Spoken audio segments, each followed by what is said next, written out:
একজন রোগী যখন মুমূর্ষু অবস্থায় থাকে, সে যদি একজন ডাক্তারের মুখ থেকে ভালো একটা কথা শুনে, ভালো একটা ব্যবহার পায়, ভালো একটা ট্রিটমেন্ট পায়, এর চেয়ে বড় সদকায়ে জারিয়া আর কিছু কিন্তু হতে পারে না।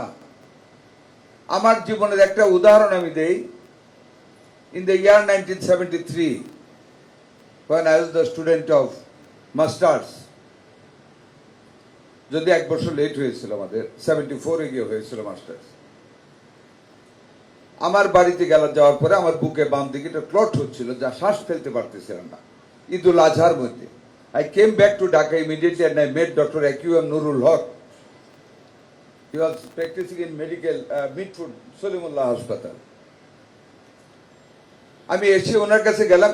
He gave me 41 minutes time. He started from my childhood and came to my student life. যে কি কি আমার হয়েছিল এর ভিতরে। তা আমি আমার ছোটবেলায় একটু শ্বাসকষ্ট ছিল, আমার পিতামাতা আমাকে অলিভ অয়েল গায়ে মেখে আমাকে কডলিভার অয়েল গায়ে মেখে আমাকে রোডে শোয়া রাখতো, without any coverage of clothes. আমি বললাম যে তারপর আমাকে কবিরাজ সুপারি পরা দিছিল, যেটা চুষা খাইতে খাইতে এটা ভালো হয়ে যাবে। সুতা দিয়া বাঁধতে ওইটা গলায় চুষা খাইছি, আল্লাহরই বিধান ওইটাও শেষ, আমার এজমাও শেষ।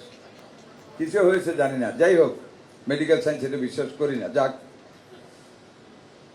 উনি আমাকে একটা এক্সরে করতে দিলেন, এক্সরেটা করালাম। পরের দিন বিকেল রাত্রে আবার দেখা করলাম। উনি সবকিছু দেখে বলে আপনার কিচ্ছু হয় নাই, ওই যে ছোটবেলায় একটু অ্যাজমা ছিল ওইটা রিপিট হচ্ছে। অল্প দামি দুইটা ওষুধ দিলেন, বেন্টুলিন 2 মিলিগ্রাম, আরেকটা ওষুধ দিয়েছিলেন কি জানি 10 মিলিগ্রামের,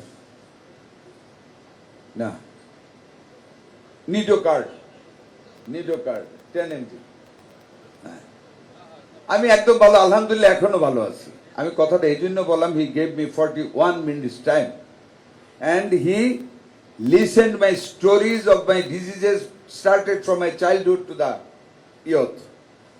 এই টাইমটুকু আপনাদের রোগীদের কাছ থেকে শুনতে হবে।